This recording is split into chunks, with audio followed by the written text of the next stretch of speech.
Well, hello and welcome to Beaverdale Books. Today we have the Women of Mystery, and we are so glad to welcome them. We have Shannon Baker, who is a two-time Rocky Mountain Fiction Writers Writer of the Year, and her Nebraska-based Kate Fox series, which has recently been optioned for TV by a major motion picture star. So I know you're going to want to hear about that. We also have Jess Lourey, who has reached over 1 million readers. She's an Edgar and Goodreads Choice nominee and winner of the International Thriller Award, and has an electrifying new YA dystopian thriller, The Verdant Cage, plus award-winning true crime-inspired thrillers. And then we have Ruth Neubauer. She's the author of an award-winning traditional mystery series, who also has a hilarious Richard Osman-style mystery fresh off the presses. So join me in giving a warm Beaverdale Books welcome, and I'll hand it over to them. Hi, everyone. We're just going to do a brief introduction, talk about our books, and then we're going to take questions. I hope you guys have some. Don't look scared. My name is Ruth Neubauer. I am the author of the Jane Wonderly mystery series. They are set all over the world. The first one is Murder at the Mina House. It is set in Egypt. And then, because I like to make a lot of extra work for myself, the characters go from city to city after that. The newest one that just came out is Vengeance in Venice. And then my new series that they both dropped in March. I was double fisting it for March. Then my new series starts with Two Bodies Are Better Than One. It is set in the late 80s in Wisconsin on Lake Michigan. And it is my old lady serial killer novel. That's not a spoiler. She's a serial killer. And I've been pitching it as Dexter meets Murder, She Wrote. And Erica Ruth's first book in this series, Murder at Mina House, won the Agatha Award for Best First, and it's the premier award for that subgenre, so it's a phenomenal book. And this one is laugh out loud funny. Two Bodies Are Better Than One. It's Midwestern humor. It's Wisconsin, but we count it in Minnesota and Iowa. It is laugh out loud funny. I'm Jess Lourey. I have, I think, about 28 books that I've published. As Jen said, they're mostly true crime-inspired thrillers. I have a rom-com mystery series, the Murder by Month mysteries. Here we have The Taken Ones, which was nominated for an Edgar. I'm a two-time Edgar losing author, and so I'm pretty proud of that. And this one's really freaky. It's borderline horror. It's the only book of mine where I've scared myself writing it. Wow. And it's the first in a trilogy. The Verdant Cage just came out April 7th. It is my first book to hit the New York Times bestseller list, and I'm very, very proud of it. And it also has these beautiful sprayed edges, so it's a pretty book. And I'm giving out swag bags with any copies sold today. But this book is set in southeastern Minnesota, not very far from here at all. And it is 120 years in the future if society continues down its current trajectory. There's 400 people who live inside a walled community. They think they know why they're in there. They are absolutely wrong. It's like the Maze Runner meets the Hunger Games, and it's also going to be the first in a trilogy. And here's Shannon Baker. Hello, I'm Shannon Baker. I write the Kate Fox mystery series. The series is set in the Nebraska Sandhills, which is we're getting closer and closer to. We started up in Minnesota, so we're getting closer and closer. The first book in the series is Stripped Bare. This is the 12th and even dozen. I'm contracted through book 16. And I'm really, really sad that the title of this book is called Scorched Line because, as you guys know, because you're closer there, the Sandhills has burned up. And it's nothing but, well, it's not nothing but it's a lot now, just like the Sahara Desert, and it's really tragic. It's going to take years for that to come back. So I'm glad I'm contracted through book 16 before it's gone forever. that was sorry about that.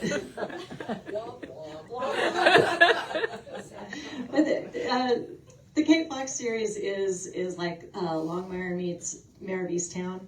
It's got a fair amount of humor in it, and it has been optioned. That's about all I can say for a TV series, and hopefully we'll keep our fingers crossed, and that might come to fruition. And we would love to answer any questions about publishing, editing, getting an agent, how we write our books. Anybody hit? I'm not taking it. Put it up to my face. You guys have any? Oh. Well, I hate to say this, but do you have to read all 15? What did you say this is? That's 12. have You to do read not. the- Oh, I hear. I'm not supposed to read reviews. Do you guys read your reviews? I do. I do read You them. guys read your reviews? I do sometimes. Yeah. Oh, wow. But I have heard people say in the reviews that I haven't read the whole series, but I started with this one and I caught up, and so I try to give clues of kind of catch people up. But of course, there's so much more. You'll want to go. okay. Well, I'll go to the library. I got hooked on an author, and the end of the one book I was reading, she goes to the mailbox, whatever, and then someone had stuck a bomb in it, and the guy got blown up, and leg over there, arm over here. I'm going, and oh, well, that's like one of 16, and I'm like, oh no, you need to tell me this, because now I haven't seen book 2, book 3, but I can't find them, and I'm still wondering, did this guy get put back together? I'm like, and she writes for a TV show now, Who is it? Who is it? Slaughter. Karen Slaughter. Oh, yeah. I like her writing and I like her books, but I don't like 37. I'm like, oh my God. Yeah, I really enjoy her writing too. It's very dark. Yeah, It's very yeah. good stuff.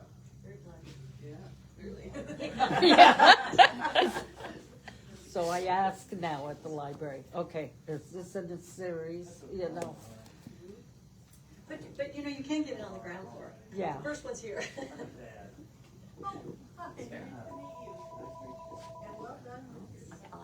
When y'all are writing multiple series or multiple genres, how do you handle that? You do. I mean, you.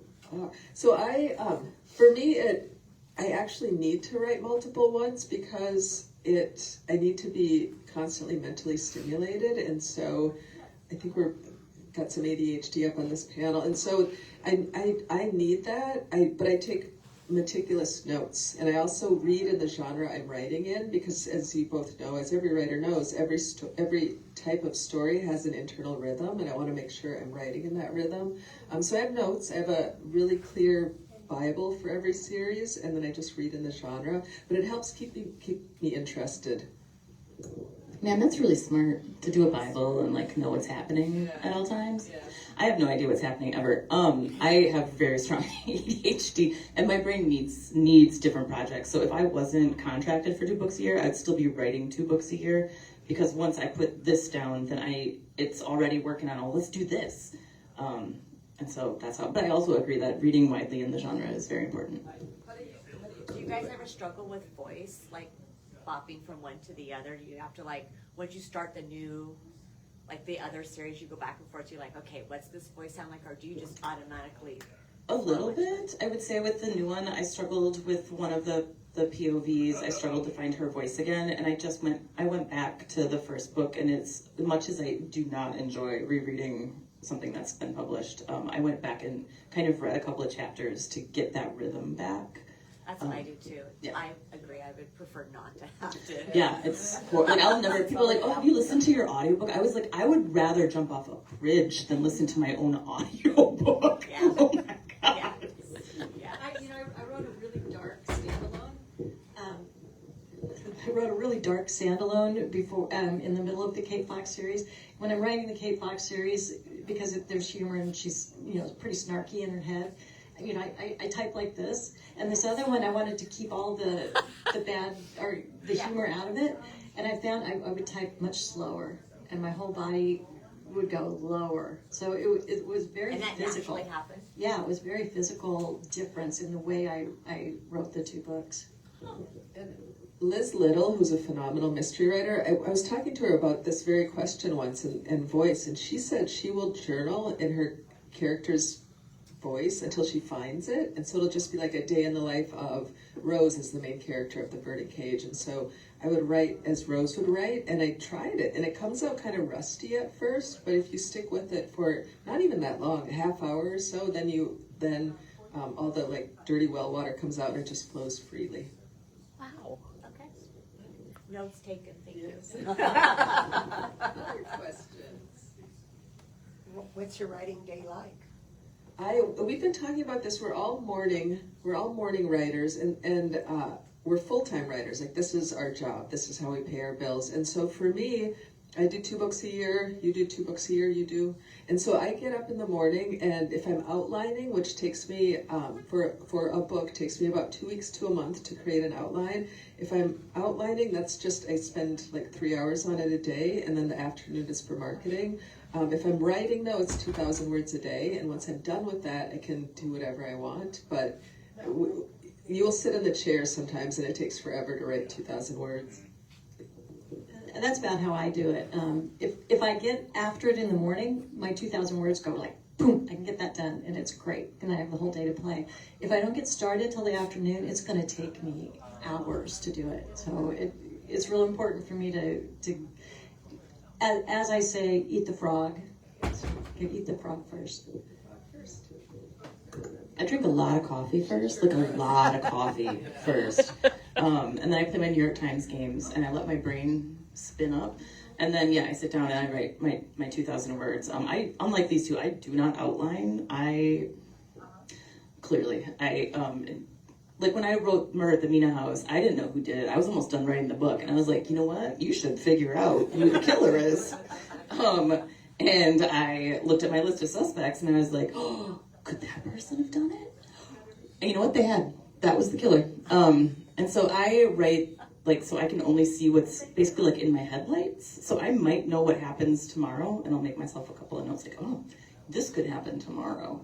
But otherwise, I just sit down and start making things up. Can I ask you guys a question? So when you're writing separately, is it a different process than when you write together? So do you have to plot a lot when you're together, but you maybe don't when you're apart?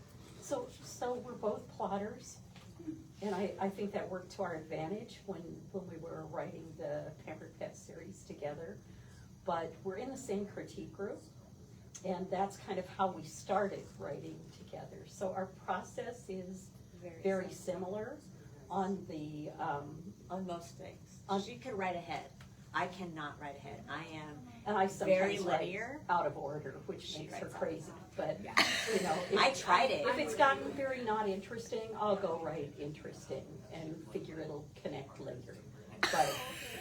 But we're both planners as far as the plot points. So but we deviate from it too, because she'll be like, hey, by the way, I added a new character. I'm like, oh, good to know, tell me about him. Or, hey, I gave your character a pet. So we have done that. I've been known to do that. Yeah. Or now, hey, so-and-so never spoke before, but now they have a British accent. We've done that type of stuff. So it's just, we're constantly communicating with each other. And writing alone, I think the process is easier and harder both. Because you don't have. Yeah, you don't have to tell anybody. Right. But you don't have anybody But to you be can like. go down a wrong path a ways before you figure it out. Harder and easier. Just different. What's your Wordle word? You know what? I don't play Wordle. I know. I'm a connections girl. I like connections. I love it's my first thing I do in the morning is play my connections. I'm a wordler, and I'm random. My words are random. Really? I had beach for a long time, and then beach was the word. Oh, there you go. You know what? I had a word that I got on the first guest one time, and it was, and this was psychic, because I was walking out in the country, and I looked up and there was a plant there, and I wrote plant. One. I wanted to go play the lottery. Did you? No. Should have.